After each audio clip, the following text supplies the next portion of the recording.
कोणत्या वेळेला. तर मी 2 उदाहरणं दाखवते आणि ती पण आम्ही डिझाईन नाही केली, पण माझी फार आवडती उदाहरणं आहेत. माझी एक मैत्रीण आहे अमेरिकन, जेसिका नावाची, आणि ती कॅलिग्राफर आहे आणि तिने हे पोस्टर हार्ट अवेअरनेससाठी केलं होतं. Okay, love your heart. आणि हे तुम्ही बारकाईने पाहिलं तर त्यात लाल आणि निळ्या वेन्स आहेत आणि त्यातून ती अक्षरं तयार केलेली आहेत. तर हे एक आहे. आणि दुसरं उदाहरण आहे, this is the artificial heart. Okay, even this is beautiful. म्हणजे हे ऑब्जेक्ट पहा तुम्ही, हे इतकं सुंदर दिसण्याची गरज नाही आहे कारण ते आतमध्ये जाणार आहे कुठेतरी, पण तरीही त्या इंजिनियरनी, त्या डिझायनरनी ते दिसायला सुंदर केलेलं आहे. त्यामुळे त्यांनी पण दिल वापरलेलं आहे. म्हणजे दिल करताना दिमाग वापरायला लागतो. आणि हिनी पण दिमाग वापरलेला आहे. त्यामुळे आमचं असं म्हणणं आहे की हे तुम्ही सेपरेट करू नाही शकत. किती छान. म्हणजे दिल मध्ये दिमाग आहे आणि दिमाग मध्ये दिल आहे. ॲब्सोल्युटली, असं आम्हाला तरी वाटतं. त्यामुळे which was to open out for design thinking is really the question. To open is very very important. आता अश्विनीला मी तिच्या एका बक्षीस पात्र आंतरराष्ट्रीय प्रकल्पाबद्दल विचारणार आहे. त्याचं नाव आहे कलर्स ऑफ एशिया. तर या कलर्स ऑफ एशिया हा काय प्रकल्प होता, जरा सांगशील? सो आता गेली 20-25 वर्ष आम्ही भारतातल्या सगळ्या मोठ्या मोठ्या कंपन्यांबरोबर काम करतोय. बँका, IT कंपनीज, कन्झ्युमर गुड्स, वेगवेगळे व्यवसाय आहेत. पण ह्यामध्ये सगळ्यात असं होतं की आपण नेहमी विचार करतो की वेगळं काय करू शकतो. तर वेगळं जे करायचं असतं ते कुठून बाहेरून येणार नसतं, तर ते आतूनच आलं पाहिजे. आणि आम्ही असाही विचार करतो की जेव्हा आता डिझाईन हा व्यवसाय झालेला आहे पुरेसा, त्यामुळे आता जगातल्या सगळ्या मोठ्या मोठ्या डिझाईन कंपनीजनी भारतात येऊन त्यांचं अस्तित्व केलेलं आहे.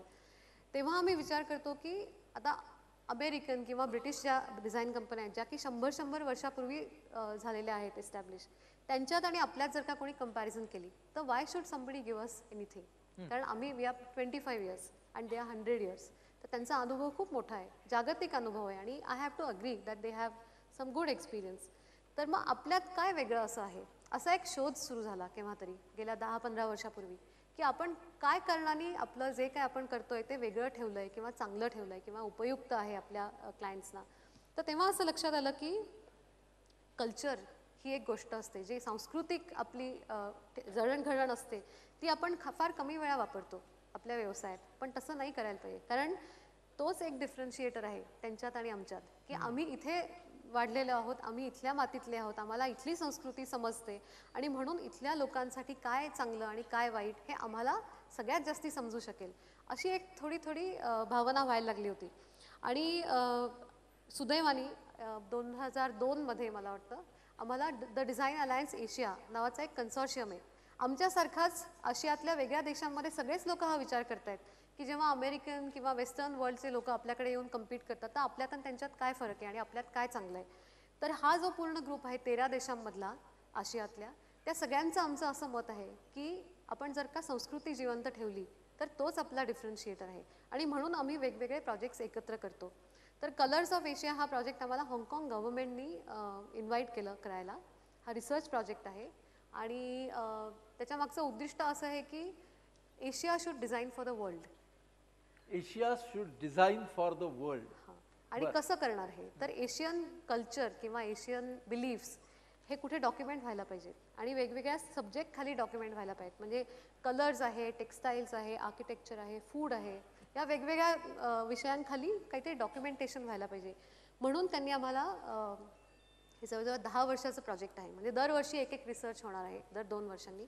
तर त्यातला पहिला रिसर्च कलर्स ऑफ एशिया होता आणि तो 1913 आणि 14मध्ये कंप्लीट झाला. बरं, म्हणजे हा सगळा एशियामधला डेटा एकत्र करण्याच्या कामाचा हा प्रकल्प होता, ज्याच्यामध्ये 13 देशांमध्ये त्या 13 देश इन्व्हॉल्व होते, 13 देशातले डिझायनर्स.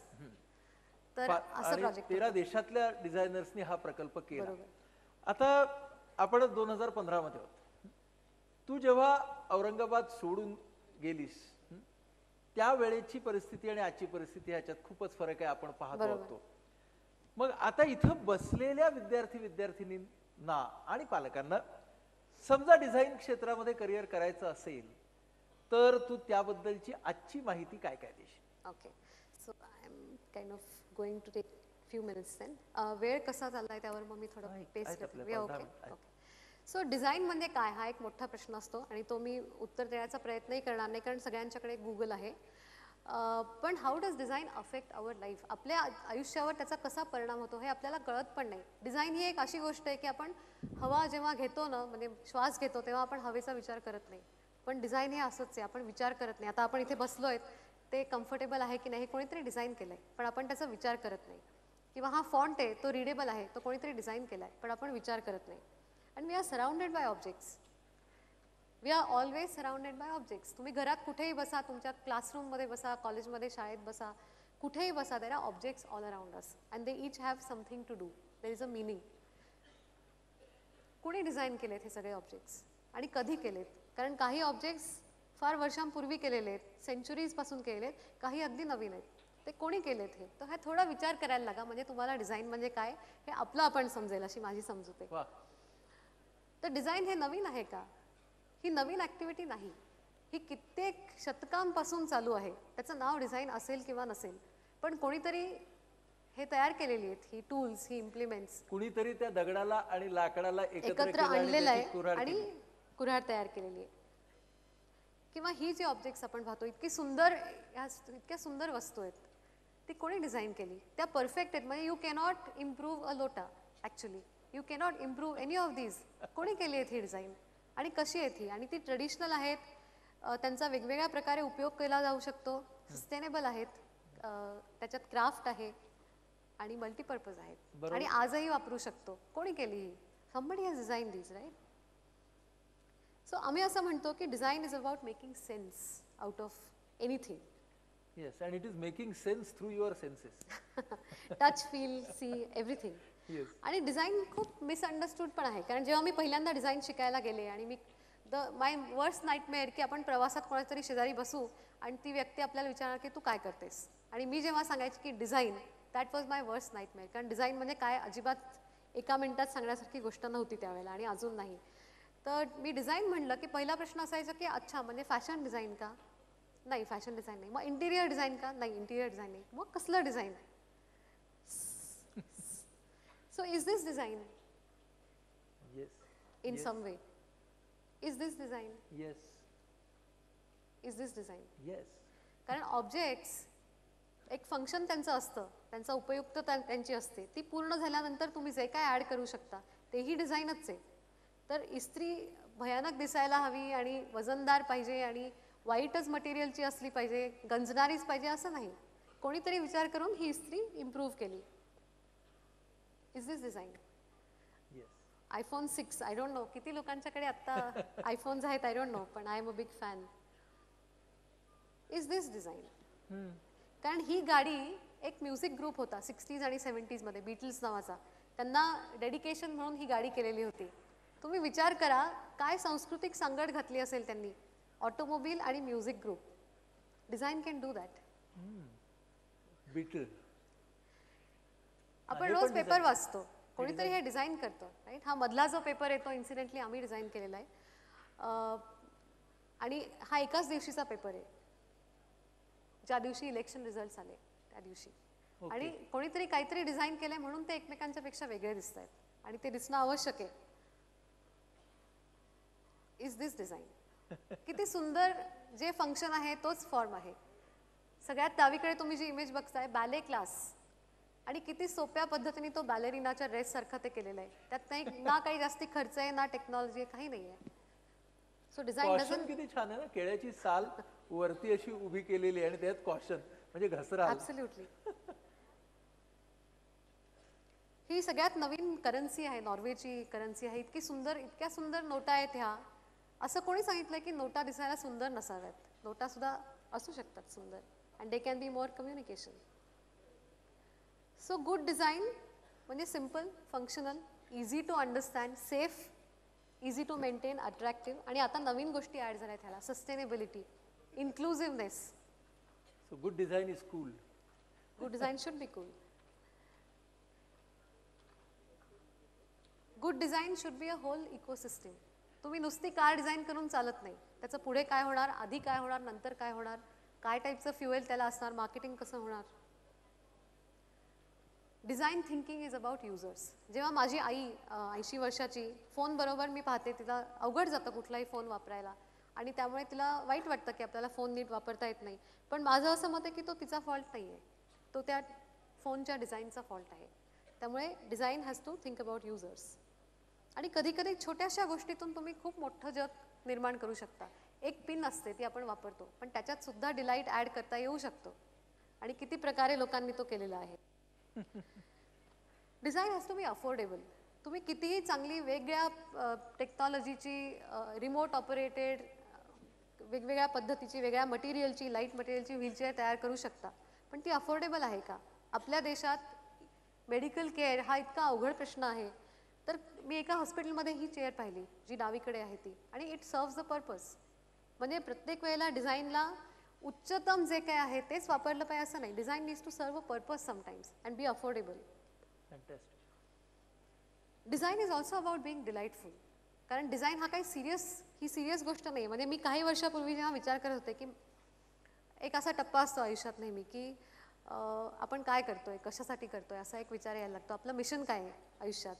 तर असा माझ्या आयुष्यात पण एकदा टप्पा आला होता आणि तेव्हा मी विचार करायला लागले आणि खूप पुस्तकं वाचली आपल्या आयुष्यातलं मिशन काय असलं पाहिजे. 30 वर्षाची होते मी त्यावेळेला. आणि तेव्हा माझ्या असं लक्षात आलं की तुमचं पर्सनल मिशन आणि प्रोफेशनल मिशन हे एकच असलं पाहिजे, आणि तरच तुमच्या आयुष्यात एक अलाइनमेंट होते. तुम्ही एका दिशेने प्रवास करू शकता. नाहीतर कॉन्फ्लिक्ट असतात सतत की मला पर्सनली हे करायचं आहे, प्रोफेशनली ते करायचं आहे. वर्क लाईफ बॅलन्स हा माझा सगळ्यात आवडता शब्द आहे. असं काही नसतं. It has to be one. So मी माझ्या दृष्टीने एक मिशन त्यावेळेला डिफाईन केलं, making a positive difference. That's it. It can work personally or professionally. त्यामुळे मला असं वाटतं की जे काही डिझाईनवर आम्ही काम करतो that must make a positive difference. आणि तो so delightful. That is to be delightful. Paper boat हे तुमचंच काम आहे. हे आमचंच काम आहे. Design is about possibilities. आपण ठोकळे खेळतो ना लहानपणी, लेगो खेळतो किंवा वेगवेगळे प्लास्टिकचे लाकडी ठोकळे खेळतो.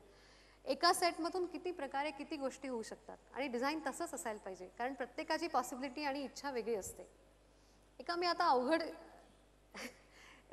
प्रश्नावर येऊन थांबणार स्कोप आहे का? मी गेल्या 25 वर्षात कित्येक मुलं मुली आणि आईवडिलांना भेटलेली आहे ज्यांना की डिझाईनमध्ये इंटरेस्ट होता. त्यांना वाटत होतं की त्यांच्या मुलींना डिझाईनमध्ये इंटरेस्ट आहे, किंवा ड्रॉइंग येतं किंवा जे काही असेल ते. पण सगळी कॉन्व्हर्सेशन्स एका प्रश्नाशी येऊन थांबायची, म्हणजे स्कोप काय आहे? स्कोप आहे का? And you know what scope means? It means money. आई वडील जेव्हा मला विचारतात की ह्याच्यात स्कोप आहे का, ते अडून अडून काय विचारतात की ह्याच्यात पैसे आहेत का. आणि ही सगळ्यात दुःखाची गोष्ट आहे माझ्या दृष्टीने. कारण मला असं वाटतं की तुम्ही व्यवसाय कुठलाही करा, काहीही शिका आणि काहीही करायला लागा, scope is completely dependent on you. It is not about the profession. There are enough unsuccessful designers as there are successful designers. There are enough unsuccessful doctors as there are successful doctors. So scope आहे का हा शब्द कृपा करून तुम्ही कधीही कुठल्याही व्यवसायाबद्दल विचारू नका. तो स्कोप तुमच्या आतमध्ये असतो.